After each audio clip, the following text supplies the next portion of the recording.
अस्सलाम वालेकुम नाजरीन। ड्रामा सीरियल केस नंबर 9 के बारे में या तो आपने सुना होगा या आपने देखा होगा। ऐसे ही किरदारों के बारे में आज आपको बताएंगे कि लाहौर में एक ऐसी लड़की जो नौकरी के लिए लाहौर आई और यहाँ पे उसको अस्मत दरी का निशाना बना दिया गया। किस तरह उसने अपना केस फाइट किया और पुलिस ने मुल्ज़िमान को किस तरह गिरफ़्तार किया, आज जानेंगे इंचार्ज इन्वेस्टिगेशन ऑफिसर से जिसने ये सारे केस को डिग आउट किया। मैं उस time gender based violence cell में तैनात थी, तो मेरे पास एक केस आया, एफआईआर लॉन्च हो गई, मेरे पास आई एफआईआर। विक्टिम ने जो एफआईआर थी ना, वो इंसिडेंट के 3 दिन बाद लॉन्च करवाई। तो मैंने उससे पूछा क्या रीज़न थी, तो उसने वो बताया सारी स्टोरी अपनी कि उसके साथ जो हैपन हुआ। एक बंदा था, उसने एड्स देता था फेसबुक पर कि 16,000 में जॉब अवेलेबल है लड़कियों के लिए, स्पेशली कांटेक्ट करें इस नंबर पे। तो वो लड़कियां जो नीडी पर होती थी, जो थोड़ी बैकवर्ड एरिया से बिलोंग करती थी या जिनके घर में खाने पीने की, ये लड़की भी पुअर थी काफ़ी। इसकी फैमिली में बाप इसका कमाता नहीं था, माँ इसकी फैक्ट्री में काम करती थी, 2 बहनें थीं और कोई रोज़गार नहीं था। इसने उससे कांटेक्ट कर लिया फ़ोन पर। तो उस बंदे ने इसको क्या किया कि कहा अच्छा चलो ठीक है, मेरा बॉस बहुत स्ट्रिक्ट है, तो मैं तुम्हें इंटरव्यू की तैयारी करवाता हूँ, तुम्हें जॉब की ज़रूरत भी है, तो मैं चाहता हूँ कि तुम्हें जॉब मिल जाए। तो फ़ोन पे इसके साथ कांटेक्ट में हो गया। ठीक है, 4 दिन इसके साथ राब्ते में रहा, तैयारी शैयारी करवाता रहा, वीडियो कॉल होती रही। ठीक है, उसने कहा हाँ ठीक है, अब तुम्हारी तैयारी हो गई है तो कल मिलते हैं, ठीक है, जिना गार्डन्स मिलते हैं। ये जिना गार्डन चले गई। तो इसने घर में नहीं बताया अपनी मदर को, क्योंकि ये चाहती थी कि इसको जॉब मिल जाए ना किसी तरीके से। तो वो वहाँ आया, उसने कहा अच्छा चलो तुमने तैयारी तो अच्छी कर ली है, ये मेरे पास बुक्स हैं, इससे भी क्वेश्चंस पूछते हैं हमारे बॉस, तो इससे भी तैयारी करनी है।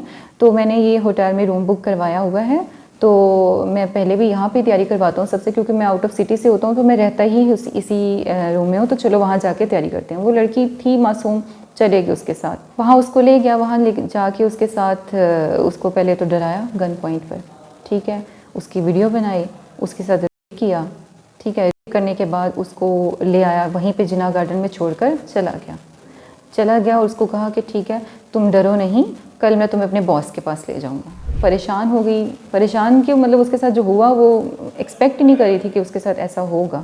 मासूम लड़की को जब जिनसी ज्यादती का निशाना बना दिया गया तो उसके बाद कई रोज़ तक वो अपने घर में इस कश्मकश में रही कि क्या वो पुलिस के पास जाए, अपनी फैमिली को बताए या ना बताए, और इसके साथ साथ उसने अपनी ज़िंदगी का ख़ात्मा करने की भी कोशिश की। वो लड़का चला गया, उसका नंबर भी बंद, उसके बाद उसको कांटेक्ट करे, नंबर बंद, सब कुछ बंद। वो घर चलेगी, घर में भी किसी को नहीं बता पा रही थी, क्योंकि उसने पहले ही नहीं बताया हुआ था। फिर पुलिस को भी उसने इन्फॉर्म नहीं किया। घर जाके उसने सुसाइड अटेम्प्ट की, उसने करंट लगाने की कोशिश की, फिर उसने अपने वेन कट कर ली। उसकी सिस्टर को पता चला, उसकी सिस्टर ने उसकी मदर को बताया, फिर उसकी मदर ने उससे पूछा कि क्या हुआ था, फिर उसने सारी कहानी अपनी बताई कि इस तरह है। लेकिन उसके घर में उसके बाप को नहीं पता था ये सब चीज़ें। तो उसकी मदर फिर उसको लेकर आई और एफआईआर लॉन्च करवाई। ठीक है, एफआईआर 3 दिन के डिले से लॉन्च हुई। जब एफआईआर मेरे पास आई तो हमने इसका फ़ौरन मेडिकल करवा लिया। हालांकि 3 दिन का डिले था, लेकिन मेडिकल में फिर भी जो वायलेंस के एलिमेंट्स थे वो नज़र आए। ठीक है, जो भी उसका, आपको पता है कि फ़र्स्ट टाइम था उसका, वो सारी चीज़ें उसमें नज़र आएँ, ब्रूजेस नज़र आए उसमें, सारी चीज़ें। तो यहाँ से वो ज़ाहिर हो रहा था कि रेजिस्टेंस तो इसने काफ़ी की थी। ठीक है, फिर एफआईआर लॉन्च होगी, फिर उसको एक्यूज़ को अरेस्ट करने की बारी थी।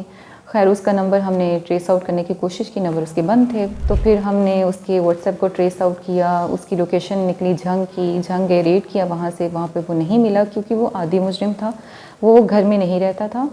वो कभी इसके लिए लाहौर आया था, अब किसी और लड़की को उसने ट्रैप किया होगा, वो किसी और सिटी में उसके पास गया होगा, और वो लड़कियों को ट्रैप करता था और इसी तरह से लड़कियों के साथ करता था। और ट्रैप भी उन्हीं लड़कियों को करता था जो कि थोड़ी वल्नरेबल होती थी, पुअर होती थी, जो आवाज़ नहीं उठा सकती थी, जो डर जाती थी, जो सहम जाती थी, उन लड़कियों को। मतलब उसको पता था कि ये वाला ग्रुप जो है ना, इसको मैंने करना है। हमने उसको ट्रेस आउट करने की काफ़ी कोशिश की, वो नहीं मिला। उसके फिर हम लोगों ने उसको घर वालों को उठा लिया, उसके बाप को उठा लिया। उसका बाप ज़ईफ़ था, 70+ था। उसकी फैमिली में उसकी बीवी थी, बच्चे थे, उसकी माँ थी। तो जब हमने उसके बाप को उठाया तो फिर वो बेल करवा के आ गया हमारे पास। जब बेल करवा के आया तो हमने उसकी इंटरोगेशन की, काफ़ी टेक्निकल बेसिस पे, उसके CDR की बेसिस पे उसने कहा कि मैं तो लाहौर कभी आया ही नहीं, लेकिन उसकी CDR कहती थी कि वो लाहौर आया है। उसने कहा कि मैं तो इस होटल में कभी गया ही नहीं। उस होटल की वीडियो, उसकी रिकॉर्डिंग, उसकी सब चीज़ें हमने एविडेंस अपना ले लिया हुआ था। तो वो सारी चीज़ें उसके अगेंस्ट जा रही थी। वो था अनपढ़ टाइप का इंसान था, उसको इतना टेक्निकल वर्क का पता भी नहीं था। तो वो समझ रहा था कि मैं निगेट करूँगा तो यही सच समझा जाएगा। तो लेकिन हम तो टेक्निकल बेसिस पे काम कर रहे थे। खैर वो उसका फिर हमने DNA करवाया। DNA उसका नेगेटिव आ गया बिकॉज उसने प्रोटेक्शन यूज़ किया हुआ था। आदि मुजरिम था, उसको पता था मैंने कैसे बचना है। खैर उसको मैंने गुनहगार लिख दिया। वो उसकी बेल कैंसिल हो गई।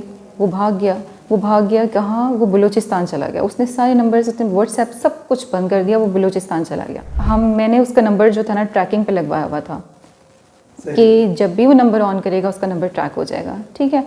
2 महीने बाद वो वापस आया, उसका नंबर ट्रैक हो गया।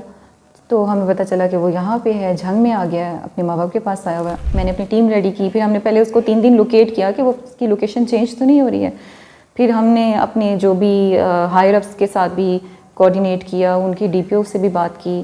फिर यहाँ से मैं खुद रेड पर गई, वहाँ पे उसको अरेस्ट किया। अरेस्ट करने के बाद उसको फिर जेल भिजवाया। तो और ऐसी अच्छे एविडेंसेस क्रिएट किए, मतलब क्रिएट इन द सेंस कि टेक्निकल वर्क को इतना अच्छे से कलेक्शन ऑफ एविडेंस इतनी कमाल की कि विदाउट एनी एविडेंस, मतलब कि एविडेंस नहीं था, DNA नील था उसका। ठीक है। जो फ़ोन उसने वीडियो जो बनाई थी वो रिकवर नहीं हुआ था क्योंकि उसने फेंक दिया हुआ था। उस वीडियो की बेस पे वो उसको हैरास कर रहा था, जिसकी वजह से वो बच्ची फिर बता नहीं पा रही थी कुछ। अदालत में भेज दिया। अदालत में एविडेंसेस रिकॉर्ड हुए, क्रॉस हुआ, सब कुछ हुआ और उसको फिर उम्र कैद की सज़ा हुई। मुल्ज़िम चाहे कितना ही शातिर क्यों ना हो, लेकिन कानून अपना रास्ता खुद इख्तियार करता है।